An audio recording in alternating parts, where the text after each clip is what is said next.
Rodney Cope here, founder of the New Flat Rate. I'm glad to be with you today.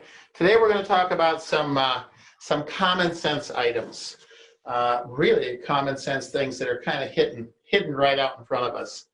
You know, it reminds me. I put this $100 bill here so I wouldn't forget. How many of you, when you got to remember to bring something home, you put it in the packet and you throw it down in front of the door so you have to step on it, right? So the only way you get out of the room is to step on it and say, oh, that's right, I'm supposed to bring that home, you know? My wife wanted me to bring that bucket of macaroni and cheese home. I almost tripped over it, right? Well, this $100 bill here is just to remind me that something that I do with ninth graders, and I do volunteer teaching in the high school, and typically with ninth graders. And they're kind of fun because, you know, ninth graders, you know how concerned they are about like getting a job and working and things like that. And also their parents quite often don't really think, you know, gee, Johnny ought to be working. He ought to be making his own money. He ought to be helping with the rent or the mortgage payment, right? So I say to these ninth graders, and there's usually about 30 of them in there, right? And I'll pull out a $100 bill.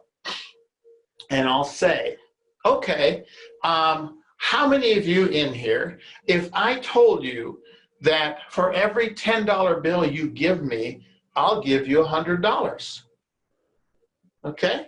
And of course, you know, they're ninth graders, right? So you have to repeat it a few times. You say, okay, now what I'm talking about is you give me $10 and I'll give you $100. For every time you give me $10, I'll give you $100. Now I realize that right now I'm talking to clean, sharp, articulate, intelligent, skilled people that work in or about the contracting industry. So this is a high level of brain power. I'm talking to people right now that are using their right and their left brains. So I'm kind of excited about that. Chances are, so if I said, and this is what I would say to the ninth graders, so how much of my money can you get from me?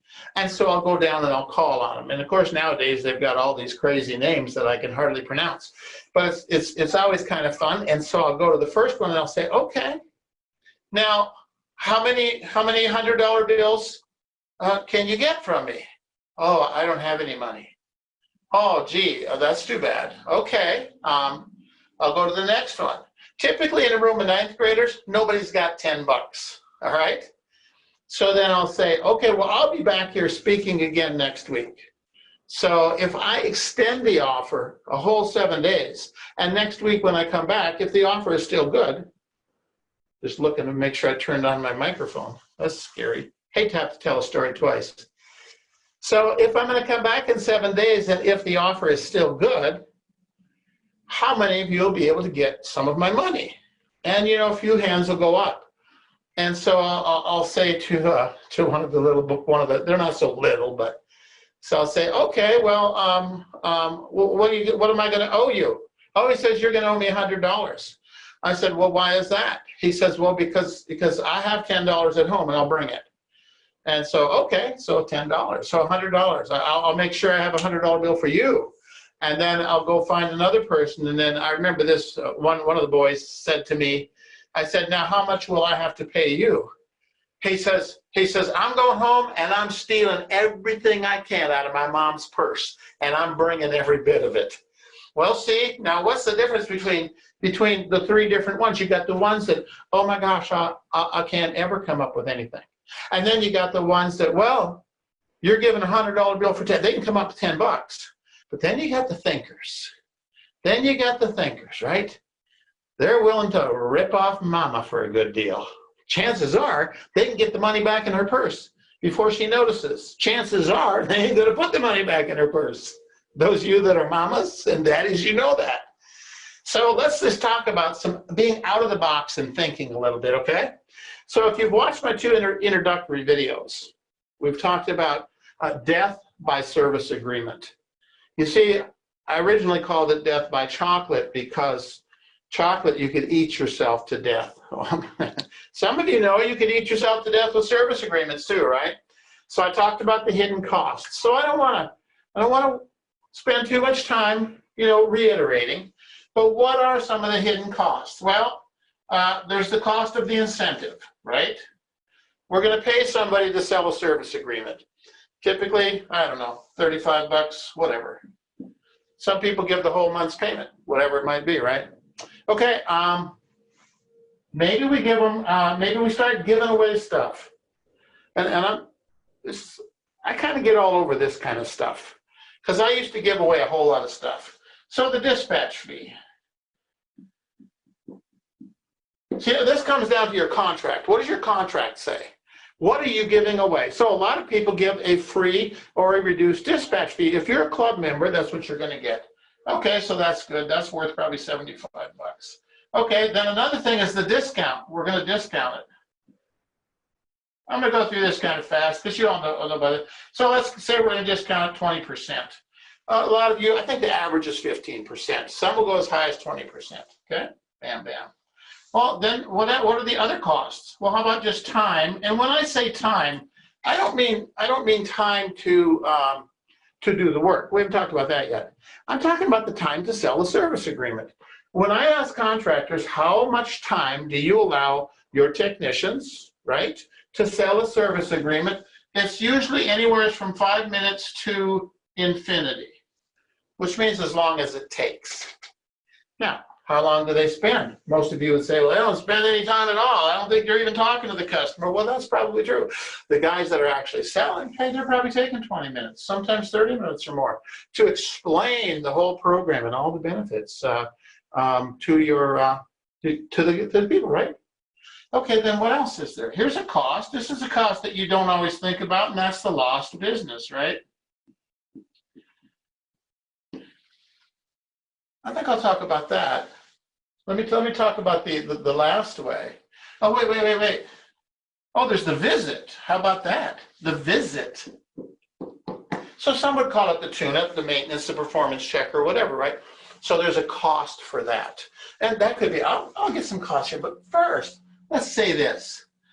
How much is your service agreement program worth to your customer? Do you ever sit down and add up all the costs? If they had to buy all of this stuff, right, by themselves, you're gonna pull and clean things. You're gonna do performance checks. You're gonna maybe balance refrigerant. You're gonna maybe flush out water heaters. There's a lot of things that you might do. So but besides the visit, you're gonna provide discounts. I mean, if they use you 2 or 3 times a year, that's worth a lot of money. The dispatch fee is worth a lot of money. I've heard as high as $1,700. Okay. Well, Mr. Customer, this is a $1,700 value, and it's only going to cost you $198. What a deal. I mean, like, why wouldn't I want one, right? And then also, some people are going to, we've got another cost here, which is future promise of discounts. Maybe if they have to buy new equipment or something later on, you'll take all the money that they've spent with you, roll it all up and discount it off the new program. Well, wow. So now look at this. Now this is maybe worth about $3,800. What a great deal. What kind of customer wouldn't jump at that, right? They should jump at that. Well, so we got incentives, 35 bucks, dispatch maybe $75, whatever. Now, some of you don't have these costs. Some of you have these and maybe even some more. The discounts, 20% of that, well, let's just give that at least $200. The time, what's the time worth? If your average ticket's $300 and he's spending a third of it trying to sell a service agreement, right? Well, then that's going to cost you $100. What about lost business? Now, lost business means you're giving away in the visit performance work, balancing, free parts, free repairs, free time, labor, free experience, knowledge, wisdom. What's that worth? You see, all of that is stuff that they would have paid for. They would have paid for, but oh no, we wanted to give it away free. So let's just call it let's just say it's $395. I know that you would agree with that. It's got to be worth at least that. And then the visit itself. How long does it take? Half hour, 45 minutes? Pretty hard to get any place and back in less than an hour, but a lot of you will stack up to 10, right? Maintenance visits. So let's just call it $250 because they actually could have been working someplace and making money, right? All right, so if we add all those up, what the heck is that? 100, 107, and 65 cents. Heck, I don't know, I didn't add it up. But then some of you are gonna visit twice a year, right? Some of you might even incentivize several systems. So maybe over the year, this is worth $2,500 to the customer. What did it cost you? What if I'm half right? What if Rodney's only half right? Like my sister thinks I am. Hey, what if this only cost you $500 to provide these services? Over 3 years, that's $1,500. When are you going to get that money back? And if you get it back, let's say that you sell them something for $5,000, right? Well, you're going to have to mark it up. $1,500, now it's $6,500. And if you were going to discount 25%, you're going to have to divide that by 0.8. You're going to have to actually mark that up 125%. So you're going to have to sell it for about $8,200. You notice I'm just kind of pulling some numbers, but they're probably pretty darn close. So now you got to sell something that's worth $5,000 for $8,200. Wow. I better erase these numbers. For those of you that are analytical, you would say, Rodney, why don't you get serious and use real numbers?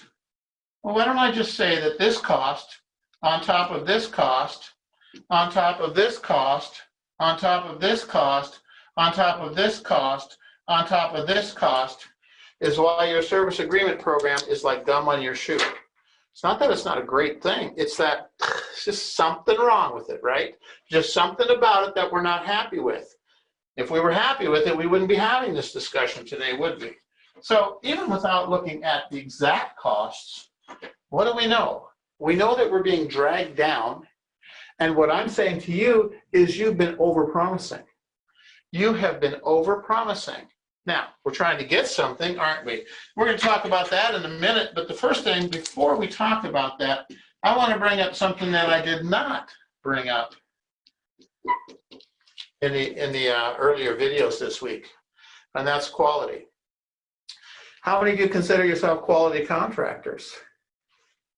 All of them, right?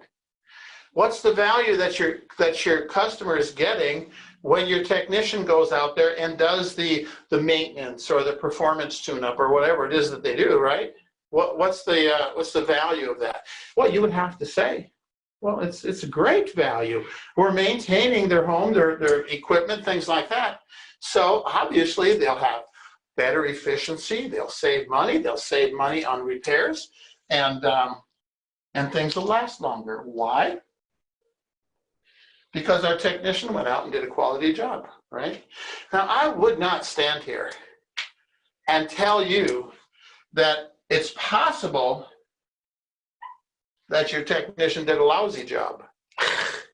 Far be it from me. I mean, you know, I get knives and forks thrown at me sometimes, but so let's not talk about your technician. Have you ever taken on a new customer? Maybe it's an emergency call and somebody calls you, and so it's a new customer that you haven't been to before. And you go out there to do their work, and they say, well, you know, we've got Johnny B. Good's service. They come out here a couple times a year, and so everything has been maintained. And you say to the customer, well, you know, really, we should go through this with a fine-tooth comb and clean everything, put it back like new condition so that we can maintain it. They say, well, it's already maintained. You say, well, I'm sorry, ma'am. I don't know how many times Johnny B. Good has been out here, but he obviously didn't do anything when he was here because this is pathetic. Wow. So in your town, is there somebody like that? Is there a Johnny B. Good in your town that's not so good? And the quality that he advertises is not really there? I have never talked to a contractor, I don't think, maybe once or twice, who actually said, my competitor does a good job with maintenance, does a good job with performance tune-ups. Maybe what, 2 out of 100 would say that my competitor does a good job, which means a huge percentage of us are not providing the quality. Now, there's a reason for that, okay? There's a reason for that. If we're going out 2 times a year and the system needs to be cleaned and the technician looks at it, what does he know? He knows he's going to be back in 6 months. Might not even be him. Somebody's going to come back in 6 months, and so what does he say? It's good enough. We'll go ahead and we'll clean it then, okay? He gives it a GE. That's good enough. It'll be fine. And so that's called procrastination. It's called procrastination of quality, right? Doesn't mean it didn't have good intentions, right? It just gets procrastinated. So we've got a problem. We got hidden costs. We're not providing the quality that we probably should. And maybe that's why we don't get the loyalty that we want, right? Isn't this what we're after? Now, in the second video, if you saw that, I suggested that you write down the names of 10 of your good, loyal customers. 10 customers that really like you, the kind that just love you. And I said, circle the ones that don't have a service agreement. They don't have any kind of a contract with you. And you know what people find? Usually at least 50% of your best customers, they don't have a service agreement with you. Why is that? They don't need one. They already love you. They already trust you. They're already loyal to you for other reasons. There's a lot of reasons to be loyal to you than to have a signed contract. I told you there's a lot of people out there with a signed contract. They've actually put their name on the line. Some people have put it on a wedding contract, and then they weren't loyal. Some people have put it on a car. They bought a car, a loan, a finance for their house or something. Maybe even a partnership agreement. How many times are you getting what you want with a signature? So if you're trusting your loyalty program to a signature, well, you know that's not good enough. I mean, I know you know that. I'm not telling you anything out of school, and you know that. And so you know that you have to provide something called customer satisfaction. Here at the New Flat Rate, we call it wow factor. We know we have to give them something to be loyal to. You know, the reason that I like one store more than another, just for me, is the one store has brighter lights and wider aisles. It's a better experience. So if I have a better experience, it makes me want to go back. Think about the places that you want to go back to. It's because of the experience. It's because of what you enjoy, right? So how do we find out more about that? How do we find if we're getting, okay, are you getting what you're paying for? Are you getting the loyalty? And how does that loyalty become money in your pocket? Because what's loyalty all about? It's about that customer continually using you until they have spent the lifetime value. I mean, what's a customer worth? Ford Motor Company, if we want to look at Fortune 500 companies, right? Ford says that the lifetime value of a customer is right at, this is old, this number is probably 10 years old. Let's just say $127,000. So that number is kind of old, and it's probably a little bit higher now. We're in a good economy. People are buying cars. Of course, cars last so long too. But the lifetime value of a customer, and guess what? Do you think that's just in buying brand new Ford automobiles? No. Matter of fact, a lot of those customers will never buy a Ford as long as they live. But they'll go to that Ford lot and they'll buy a used Chevrolet, Nissan, Titan, Subaru, something else, right? But they're customers of this dealership. So let's just think about, and I mentioned this a little bit the other day, when you take your car to Ford or your pickup, and they have it up there on the rack, and they say to you, Mr. Customer, that turns out the water pump is shot. And we're going to have to change the water pump and pull the thing. And also at the same time, maybe we have to do something else.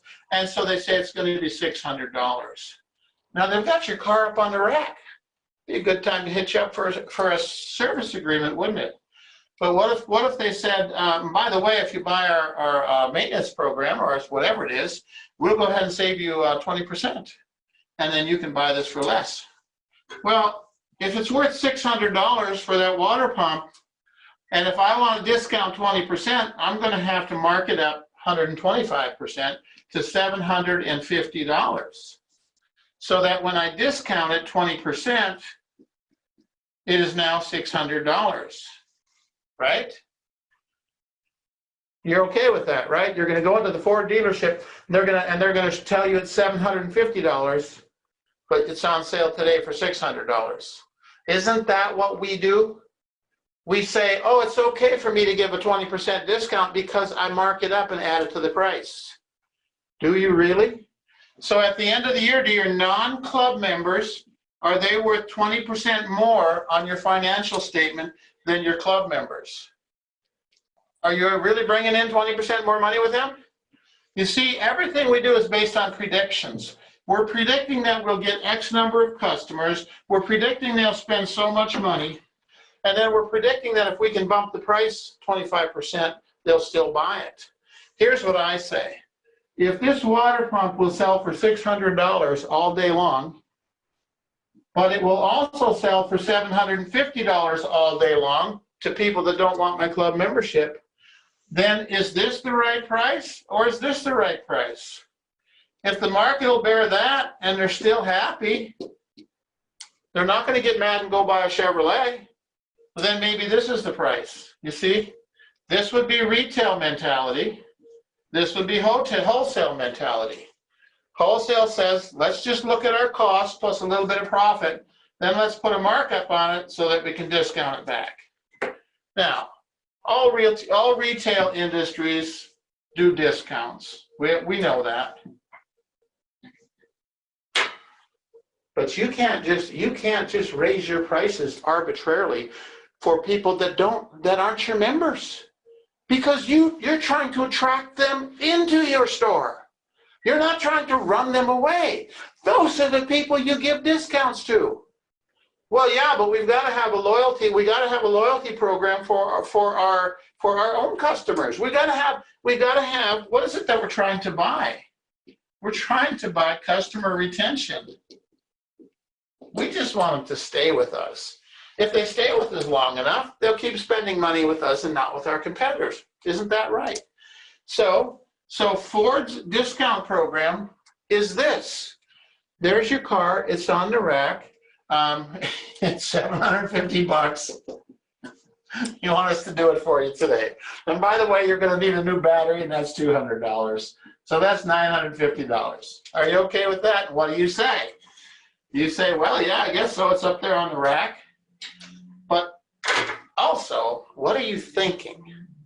You're thinking, well, if I get that truck fixed today, down off the rack, okay, then it'll be good, and I probably won't even have to bring it back for 3 years, so let's just do it. Okay, you're getting it done. You're solving your inconvenience.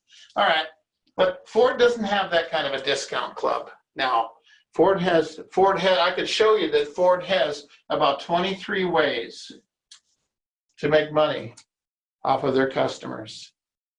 That's why they're willing to spend so much money to get you on their lot. And by the way,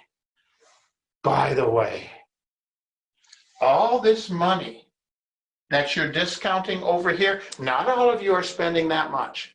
But when we're done, I'm going to send you, if you want, I'm going to send you a little service agreement assessment tool. And today is about honesty. I just want you to honestly look at what this program costs you. Is it strangling you to death? Because I'm here to tell you, when you get to the end of the year and there's no money, especially you that are in the HVAC industry, you got to look at that cost. It's huge, okay? Why is it such a big deal? Because these people, the auto industry, they have to be capitalized. A typical dealer is willing to spend $30,000 to $50,000 a month on advertising and marketing to get you into their dealership, because they have 23 ways, verticals, ways that they can make money off of the relationship with you. So instead of giving all the money away over here, and do you ever wonder why you can't afford to do the marketing that everybody recommends? The consultants say, hey, you should be spending 6% of your revenue on. Well, if the revenue, where's that $100 bill? If for every $10 you spend in marketing, $100 comes in, why would you only spend 6%? Why wouldn't you spend 10, 15, 20? As a matter of fact, why wouldn't you go to your mom's purse and just get you a whole bunch of money and invest it? Undercapitalization is the biggest problem in our industry. We can't afford customer retention, we can't afford customer loyalty, and we can't afford to get new customers because we're throwing it away and because we don't have 23 ways to make money off of a client. You need to also count how many ways do I have to earn money off of the relationship that I have with these people, right? Some of you, let's talk about another Fortune 500 company, the Home Depot. When I started studying the Home Depot, it was about 10, 11 years ago, when my son Matt said, did you know people buy in 15-second spurts? I actually said, you're crazy. There's nobody buys in 15 seconds. He said, just time them. So I went to the Home Depot with a stopwatch, and I started timing them. Since then, I've made over 100 trips to the Home Depot, or Lowe's. I usually go to Lowe's. Timing people. You know what? People buy in 15-second spurts. Isn't that interesting? So, and the Home Depot, when you go up to the cashier, and let's say you bought that DeWalt drill, or what did I buy yesterday? Oh, I bought 2 garage door openers, and they're on sale for $168 each. And what does she say? Would you like the 2-year replacement warranty? Well, my gosh, they're only $168. The warranty's like $69 each on each one. And they have a 2-year warranty. So, oh my gosh. Anyway, I didn't take it. But I've been in line many times when somebody in front of me, they've got a DeWalt drill or something, and the cashier scans it. Beep. The computer says 2-year replacement, $29.95. And the cashier just says, have you, by the way, there's a 2-year replacement warranty on here for $29.95. And the customer says, no thanks, okay? So they turn it down. And I'm in a line, or you're in the line, you're back 2 or 3, and you're holding you're holding the DeWalt drill or Makita or Ridgid, and what are you thinking? You're thinking, yeah, I'm not gonna take that either, okay? Unless you're planning to use it on a marina and you might drop it or wreck it or something. You're thinking, yeah, I'm not gonna take that. Okay, then you get up there and the cashier goes beep, beep, and she says, oh, by the way, there's a 2-year replacement on that Ridgid drill for $9.95. And you're like, $9.95? Yeah, I'll take that. What's my point? You were planning not to take it, but you took it, see? Why? Because they use what I call the 5-second the 5-second agreement. Okay? Hey, there's a replacement warranty. Would you like it or not? Yes or no? Does the cashier care if you take it or not? No. No skin off. No skin off his or her teeth. They didn't come to work worrying about that. But Home Depot allows 2.6 seconds to sell a service agreement. How long are you allowing? I've got a video on YouTube called Service Agreement Magic where I show you how to sell service agreements in 5 seconds or less. It's the easiest thing you'll ever do. It's easy. You just don't sell them. You just finish the call and ask them, oh, hey, by the way, we've got a special on our thing for $13.95 a month. Is that something you're interested in? They're going to either say yes or no. And you're going to sell more of them that way than you ever did before. You might want to check that out. All right, so let's get on to the next thing. And that's just the pain. Okay? By the way, we're going to get to some good stuff here in a minute, all right? But here's what business is all about. Money. Where the heck is it? Why isn't there ever enough? When I say to my wife, oh, I'm talking to so-and-so, and boy, they're having a great summer. It looks like things are going good. You know what she says back to me? Because remember, I was a contractor all those years. She says, don't tell me there's never any money at Christmas. What a terrible thing to hear. I hate to think I was that kind of a provider where there wasn't money at Christmas. It's not true because I was always willing to write a hot check for Christmas presents. Number 2, stress. If this business is so great, why is it so stressful? Why am I not more peaceful about my business, right? Seems like it could be a lot easier. All right, what's the other thing? Time. Why don't I have time? Why am I not home in the evenings relaxing with my family? Camping, hiking, fishing with my family on weekends. Traveling, going on vacation on holidays. Why am I not doing that? Oh, wait, I chose to be an entrepreneur. Most of us didn't choose to be entrepreneurs or contractors. It just sort of happened in our life, right? Okay, so time. Why don't we have the kind of time that we want, right? What about future? What about your future?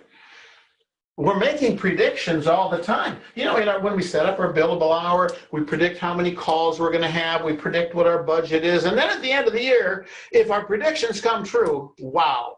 I mean, your CPA should pin a medal on you if you actually have the net profit that you planned on. But what about our future? Have you thought about, gee, at a certain time, I'm going to go ahead and retire, or I'm going to turn the business over to my son, or I'm going to sell it, or something like that. I actually sold my heating and air business to my oldest son, and he actually paid me for it, which is a wonderful thing, isn't it?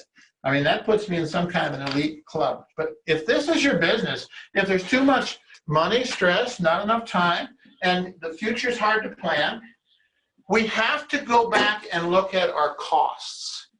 Where's the money going? What are we giving away too much? Are we making future promises? How about this? Gee, Mr. Customer, every dime you spend in our service agreement program, when you replace your equipment, we're going to give it back to you. That sounds so good up front. And they sign your contract. But don't you just love it when somebody agrees to buy something from you, and maybe they negotiate a little bit and you agree on the price, and then they come back and say, oh, by the way, you promised to give me that $1,500 back. And what are you thinking? Oh, man. Oh, man. And now what are you doing? You're working for nothing again. Break even work. When we get to the end of the year and we wonder why we're not making the kind of money we should, we have to look at the way that we're doing business, okay? And it's not always as fun or exciting as we want, but it can be better. So here's a case study, all right? We had a client call us and ask for a little bit of help. Now, he had about 2,000 service agreements, and they were the kind like this, the kind where he was giving away the farm. Some of you, I've done it. Back in the in 2000, I was selling service agreements for $19.95 with free repairs. Free repairs. It's like here in our building here at the new flat rate, we've got a security system. So we have a security company, and I don't know, we pay them $30 or $40 or $50 a month for monitoring, something like that. But when there's a problem, maybe a door is in the wind and we've got false alarms, or they come out. It's a $135 minimum service call, okay? Which I think's a pretty good deal, but I still don't like paying it. But we'd always have about 4 of them a year, okay? So one day I get a call from, I suppose, a telemarketer for the security company saying that they have a $9.95 maintenance program, and it includes once a year they'll come and go through all of our security system and blah, blah, blah. But all service calls are free. I'm like, free? Oh yeah, free. Well, what about no call out fee, no dispatch fee, no, completely free. Boy, I jumped right up on that. The next week, we had a problem with one of our devices, had to call them, they came out there, and they fixed it, and the guy handed us a bill for $135. And I said, hold on, call your office, $9.95, we already paid it. You know, they actually fought me for that money. And then finally they figured out, oh yeah, I guess you have it. Since then, I bet we've had 4 or 5 service calls at least. I like that $9 program. Well, this client of ours, he had several thousand of those service agreements that he was doing free repairs on. Now, he was earning about $75,000 a month, or I should say grossing income $75,000 a month. So that's what he wanted. See, he wanted that security. I don't blame him. We would all like that. Okay, when we looked at the program, it was like, oh my gosh, we're doing all this work for free. So what he normally would have gotten from a client was about $150 in a service call. Well, now he was getting $400 a year, give or take, for the service agreement. And I think his average one was about $32, $33, something like that. Well, who wouldn't trade a $150 customer for a $400 one? Especially if you got a couple thousand of them, right? Seemed like a good deal. But he wasn't able to meet his goals. So we came out there and looked at the program, and we had a problem with the program. Everything was free. There was almost no restrictions. In other words, the technician had no reason to tell this guy, okay, Mr. Customer, it's going to need a new coil, and so we're going to have to pay for that a little bit. No, they just go ahead and take care of it. But remember, that's $75,000 a month. Hey, let's just keep it coming, keep it coming, keep it coming, right? Okay, so we started to look at that program, and we said, we've got to change. There's got to be some change. You can't have an unrestricted program. You can't have an unlimited guarantee. I mean, if you get a car, it might have a 3-year, 36,000-mile guarantee, maybe a drivetrain warranty or something. Every warranty has limitations. Have you noticed that? You buy something and they tell you there's a warranty on it. You take it back. Maybe you got free tires for life, but you take it back and find out, oh, I didn't rotate my tires. I didn't have the air checked every other day. All right. We had to change this. We had to put a limit. So we said, let's rewrite the contracts and put a $600 limit. Anything over $600 they have to pay for. But let's implement a menu system. So when we tell the customer, Mr. Customer, I've got some options. The top option might be $1,300 or something. The bottom option is maybe that's $600 or whatever. So they could get it for free, or they could choose a higher option. All right, so we put the change in. But before I tell you what happened, so often people say, oh, I can't change my program. I can't change my contracts. Oh, yes, you can. Everything changes. When you do a contract with somebody, it should be for no more than a year. Don't ever do any 3-year contracts. I know some of you do them. I've done them. At one time, I sold 15 years, can't write a check, to try to get somebody to buy a top-of-the-line maintenance, a Maytag system. Oh, my gosh. I kicked myself over. So I had about 8 or 10. I had a bunch of 12-year, can't write a check, 10-year. Hey, that all sounds fine today while you get enough money to make payroll. But then after you spent all that money, you're doing free work for those people for the rest of your life. Here's what I want to say about change. When I first bought a cell phone, they came to me, right?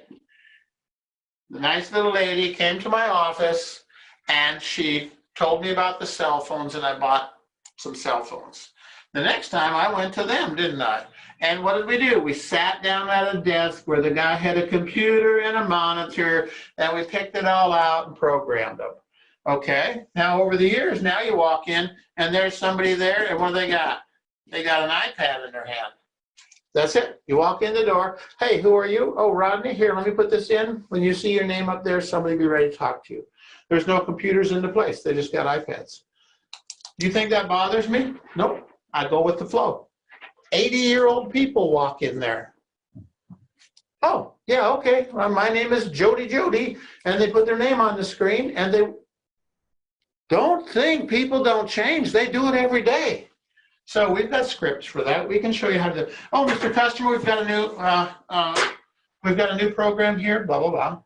All right, that was worth $75,000. Okay, income went up.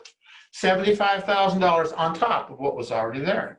Okay, then the next year we changed it, dropped that down to about, about $400, created a better menu system for them, a better script, whatever. It went up about another $75,000. Okay, then the next year we did some other things and modified the program. So now they get, so now instead of coming out 2 times a year, we come out 1. Added about another $75,000, and when we come out once, now we do other inspections. We do inspections for other trades. Added about another $75,000. Long story short, is over here, there was zero revenue on these calls except the revenue coming in. Okay? We added over $750,000 in new money off these same clients. Just off the same clients that year after year after year, you had a static revenue. Now we picked up over $750,000 in new money. Why? By changing the program, getting ourselves out, getting out of the destructive program, okay? Giving the customers a way to have choices. What happened? Customer loyalty went up, customer retention went up, and customers were happy. I don't know if you know this, but people like choices. They don't want you to come out there, well, maybe sometimes. Most people don't want you to just come out there and do the minimum cheapest thing you can, even if they're not paying much. People want quality, they want convenience, they want what they want, and once they see a menu of choices, they're willing to pay for it. So it makes a huge, huge difference. So here's what we've learned. Let me just see if there's anything I'm missing here. So we've got what I'm saying. I'm gonna send you an assessment. I want you to take an honest look and see what's your program really costing you. Are the people really getting the quality that they should? Are you getting the loyalty? It would tear my heart out when I would drive down the street and past a customer who had a service agreement with me that I thought was loyal, and I would see my competitor's truck there. It'd just tear me up. Not long ago, I heard somebody at my church. They said, "Oh, well, we have so-and-so company. They take care of all of our stuff, heating, air, electric, and plumbing." I said, "Oh, that's great." They said, "Yeah, we just pay one monthly fee, and everything is free. Everything is free." I thought, well, gee, I'd like to see that contract. But before I could get around to seeing that contract, they found out that they had mold in their house. They didn't even call that service company and ask them if they do plumbing, heating and air. Do you think some of that might have caused that mold? Anyway, instead of calling them, they called my son. And they spent just over $30,000 with my son. And he came in and he completely renovated their heating and air systems, put in dehumidification, some other stuff. That company that had the service agreements, they never even called them. And they spent $30,000 with another company. Does that ever happen to you? You see, we're not getting loyalty where we should get it. There's a way to get loyalty, and you can get it. But here's what I don't like. I don't know if I mentioned this. I mentioned this on the other video, and that's that you have a loyalty program. Everybody's happy with you, and then something comes in and they take those customers away from you. Not all of them. You know what that is? You know what trumps loyalty? The big ad. The big ad campaign. You know the one you couldn't afford to do? It trumps loyalty. What does it take? It takes money, it takes capital to do it. But all you got to do, put up billboards all around the neighborhood that say something like free service call with repair. And your loyal customers will call that company. Put up a sign that says $2,500 off new system today. Hey, people call. The big ad trumps loyalty. So you got to get loyalty from someplace else.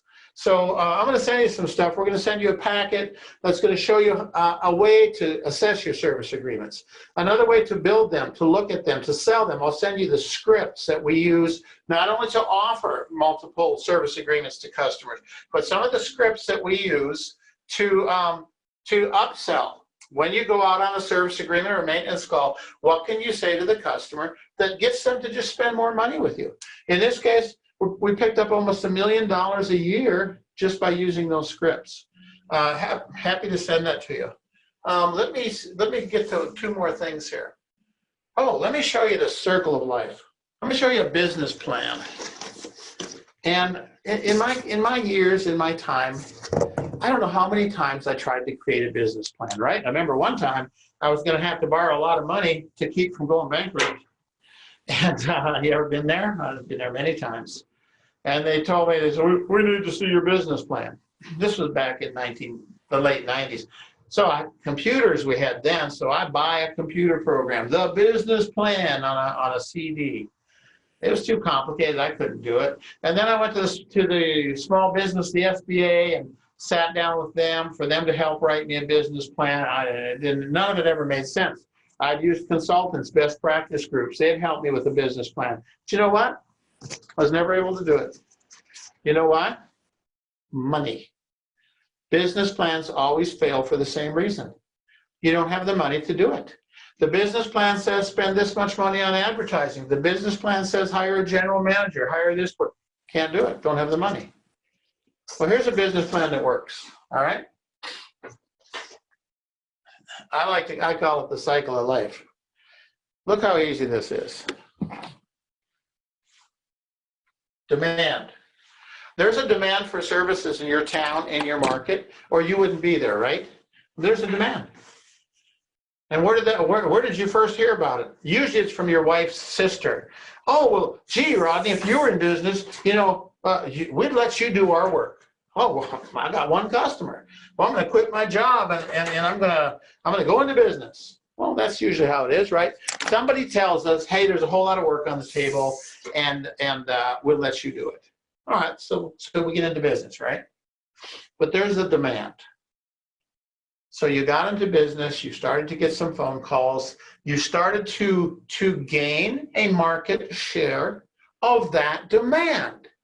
Now, if you got into business when I did in the early 90s, a lot of you were way before that, but back then all you needed is a yellow page ad and your phones just rang like crazy.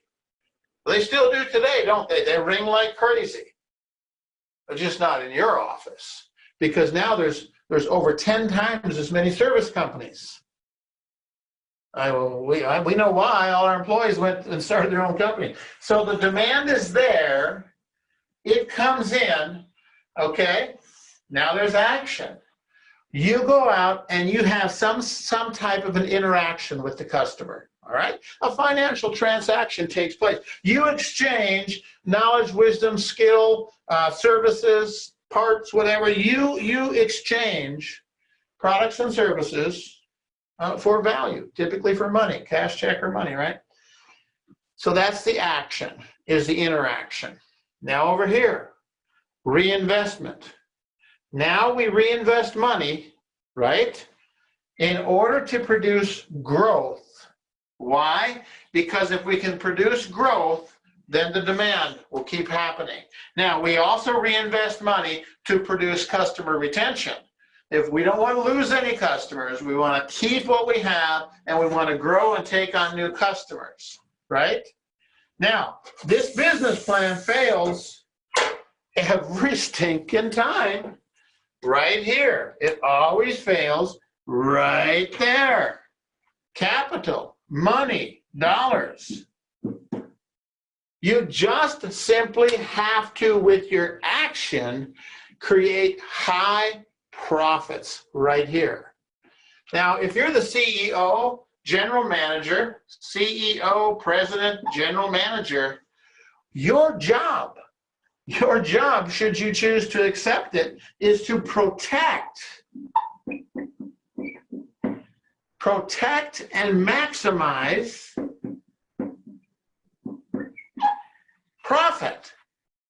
You have to protect and maximize profit as you work through here so that you have it to reinvest, all right? And when I say profit, I'm talking about gross profit, because I don't want you to reinvest your net, your NET. If you're running 20% net, then you should be able to take 20% out right here, reinvest out of the gross margin. There ought to be money there for reinvestment, which is called capitalization for growth, all right? Now, in the auto industry, which I've studied meticulously, recently attended a conference in Las Vegas, I think about 3 weeks ago, a big auto dealers conference, because I wanted to know how they do this. Okay, that's when I found out about the 23 verticals they have and how they create so much enormous money out of their activity that when they go to reinvest, it's never a problem. As a matter of fact, if your auto dealership is struggling, it's typically you're just not handling money, and you're not putting the money into the reinvesting the money for the growth. Okay, because they have to continue the marketing, the ad campaigns, all of the different things. Because if you don't have the growth, what do you lose? You lose demand. Who do you lose it out to? You lose it out to your capitalized competitors who constantly invest for growth. And then you wonder, gee, how can they do that? Because they're just simply following a very simple cycle of life. Now, where is your cycle of life failing you? We say, well, we're not getting enough calls. Well, if you're not getting enough calls, okay, that's a result of something that's already happened. So you have to work with what you have. You say, well, okay, so with what you have, when you interact with those customers, it has to be very profitable. Now, the average repair at a Ford dealer is 4 times higher than the average service call. 4 times higher. Now think about it. All you have to do is take a pencil and write down, what's my average ticket? If it was 4 times higher, then what could I do when I got over here? I could seriously reinvest for growth, and I could start to solve this demand problem. See, solve it, get this wheel turning. This is like a 4-cylinder engine. And if you don't have one cylinder working, well, the whole thing's going to be messed up. So when we come on site, sometimes people have us come on site. This is what we look at. Hey, what's messed up? What's going on? What are the KPIs? Why don't we have the money to invest? All right? We can do all the business plans in the world, but we got to fix that right now. And that means we go right back here and we change the process of interaction with the customer. We take the sales, the selling and upselling away from the technician. We put it into a menu process, and all of a sudden, this generates serious cash. Now, then we take a percentage of that cash. Typically, we've got to pay off bills, get out of debt, things like that. But we have to invest. We immediately start investing for growth with targeted investment. You can't just throw money away in your investments for growth, whether it's advertising, customer, whatever you're doing, customer retention. You do it so that you get the growth. And now the second time around, it gets better and better and better and better till this engine starts running. And it becomes very easy to manage. And then remember when we talked about money? Now the money's there. We talked about stress. I don't know if you know this, but when the money comes in, the stress goes out, right? Because with the money, you can reinvest and build, okay? So in your service program, here's some of the things that you can do in your service agreement program, okay? Number 1, if you're doing 2 visits a year, cut it, okay? Cut it down to 1. That immediately doubles what little bit of revenue you get off service agreement programs. Number 2, if you've got a 10, 15, or 20% discount program, cut it to 5%. Yeah. You know what? I love Lowe's. Okay, I shop at Lowe's all the time. I'm building a house for my son now. It's all coming from Lowe's. We're doing some remodeling at the home. It's all coming from Lowe's. And you know what Lowe's, you know what their loyalty program is? Besides the good lights, I get good service, they deliver. I mean, I like the place. I like going in there. 5%. If I use my Lowe's card, I automatically get 5% discount on whatever I buy. Or if I want, I can have 6 months, same as cash. I swipe my card and they say, do you want 5% or 6 months? I just say 5%. If Lowe's, which is, I don't know, running probably about, I don't know, $50 or $60 billion. I know Home Depot is pushing $80 billion. They have a 5% discount program. Why aren't they? They would never. They will not give away 20% on a customer loyalty program. Why? Why? They don't have to. I already like them. They've got a nice store, nice associates, everything about it. They've got a good selection. They've got everything I need. Why would I need 20%? I'd love to have it, by the way. Now, they give 10% to veterans, which is just a heck of a nice thing to do. You know, if you're a veteran, if you've served for your country, hey, they'll give you 10%.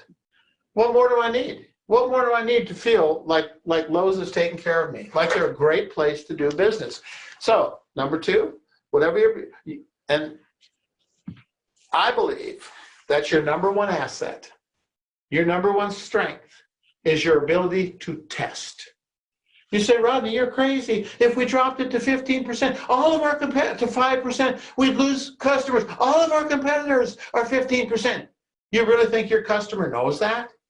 You really think your customer cares? You really think your customer would leave you because your discount is less than somebody else? Because if that's the truth, and you're depending on loyalty for a signature on a line, hey, that may be why we're talking today, okay? So run a test. Run a new service agreement program, start doing it with a 5% discount. We can give you the scripts, tell you exactly what to say. It'll sell in 5 seconds or less, and your customers will be happier. It's just so easy. So cut to 1 call a year, go to 5% discount on your service agreements. We'll show you how to upsell using menus. And I say upsell, all you got to do is lay down the menus. It's just like at a store. Hundreds of millions of dollars are sold every year by waiters and waitresses with a tool called the menu. You take that tool, put it with your service agreement program, it'll be the easiest thing you ever done. Takes a little training. That's okay, because we do training here in Dalton every single month. So let's recap. As far as recap, assess the program with honesty. Don't get too mad at me, because I am kind of an arrogant smart aleck. I know that. I made every mistake in the book. I spent $360,000 on every solution there was, every best practice group, that coaches, consultants, you name it. I hired him, I bought it to try to find the problems. What were the problems? I was giving away all my money using the programs that they recommended. I didn't know how to protect my assets, and I didn't know how to maximize my profits, and I did not understand reinvestment. So what we do at the New Flat Rate is we generate cash and show you how to reinvest it for growth and totally change your life. So what are some of the ways that we can help you? Number one, you could use our menu pricing program. Number two, we can help you with your assessment. If you've got questions, you want to talk to somebody, hey, you can call me. I'll be happy to have a strategic phone call with you and take a look at where you're at. Is it something we can help you with? Hey, maybe it's just, maybe all you need is a couple of pointers, and that's fine, happy to do that. Maybe you just want to call and say, Rodney, you're absolutely nuts. Well, yeah, I don't take calls from my sister anymore. Okay, maybe you want to learn more. Maybe you'd want to say, you know what, Rodney, can I just come and spend the day with you? And let's just talk about something. Well, we're doing a business seminar in Phoenix, December 4th. It's going to be all day. We'll put you in a comfortable seat and just come there and spend the day with us. We'll talk about some of these things, but we will show you key strategies for how you can build and grow your business. Doesn't cost anything, just have to register. Go to futureofflatrate.com or to our website, but we call it futureofflatrate.com. But that's in Phoenix coming up. Come spend the day with us if you want to. If maybe you just want to say, Rodney, tell me more. Maybe you'd like an online demo where one of our guys just sits down with you online and just walks you through some of the programs and processes that we use. Because basically what we did is had to throw out everything that we've ever gotten over the years, because I don't know if you know it, but the industry taught us how to be wholesalers, and the customers have changed, the times have changed. So when we came on with a whole new attitude and a whole new way of doing business, wow, everything changed. But the first thing was money, serious cash. I found out I was leaving $2,000 to $5,000 in cash every week on the table with every truck I was running, $2,000 to $5,000. When that turned around and that money came in, all of a sudden payroll wasn't a problem, paid off credit cards, paid off debts, and now all of a sudden it's like, oh my gosh, what do we have to do to move forward? Hey, we're happy to help you in any way. I'm here to help you, but you can check out our website, menupricing.com, or thenewflatrate.com, or go to futureflatrate.com and come and sign up and come spend the day with me. Happy to do that, okay? Happy to talk on the phone with you. Anything that we can do to help you. So if there's anything else that I can do, maybe I missed something. I have a tendency to kind of wing it, and I forget a lot of the great ideas I was going to share, but hey, maybe I missed something. And you say, well, gee, Rodney, what you just said today, that's not for me. But you know what I need to know about this? Hey, glad to help. Maybe you'd like a copy of my book. I wrote a book called Why Won't They Pay Me What I'm Worth? Oh my gosh. I used to work for my dad, you know. And I was like, why won't he pay me what I'm worth? Hey, our whole industry suffers from that. Talent, knowledge, skill, wisdom, professional craftsmanship, and yet we get treated like we're not the pros that we are. I want to change your life. I want you to be paid what you're worth, and you'll be amazed at what you're worth. Hey, feel free to chat with us, call us, contact us, give me some feedback, and let me know if there's any way that I can help you. Or maybe you can say, gee, Rodney, you can learn a lot from me. Hey, then maybe we need to talk. Thank you for listening. And I hope this has been helpful. And we're here for you. But hey, we got some stuff to send you. So we've got your email and stuff. So we're going to send you some great stuff. If you need any help with it, give us a call. So from all of us here at the New Flat Rate, have a good day and thanks for listening.